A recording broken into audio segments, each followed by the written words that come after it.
ახალაიებისა და ოდლობის მონებიდავზე. ხელისუფლებამ ამ ეკლესიისაკენ გზა ჩაღვიხერგა, როდესაც ქუჩას, რომელიც ეკლესიისაკენ მიდის, ვარლამის სახელი უწოდა. მან გაუქმა რეზოლაღიძის ქუჩა და უწოდა ვარლამის სახელი.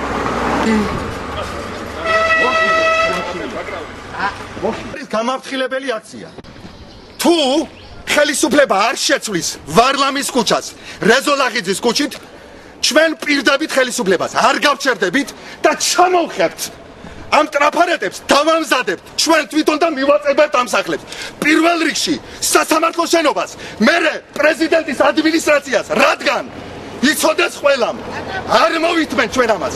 რეზოლაღიძის ქუჩა მიგვიყვანს ჩვენ ტაძრამდე და არა ვარლამის ქუჩა.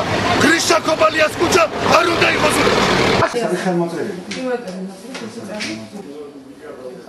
გამოვაქვეყნებ იმ ზუგდიდელთა სახელებს, ეგრეთ წოდებულ ცნობილ ზუგდიდელთა სახელებს, რომლებმაც მიმართეს პრეზიდენტს, მიმართეს გოროზიას, მიმართეს ფრიდონ დოდუას, რათა გაუქმებულიყო რეზოლაღიძის ქუჩა, დარქმეოდა გრიშა კობალიას სახელი. ამ ზუგდიდელებს მე უწოდებ მოღალატეებს და მოღალატე ზუგდიდელების სახელებს მე ვაცნობებ საზოგადოებას.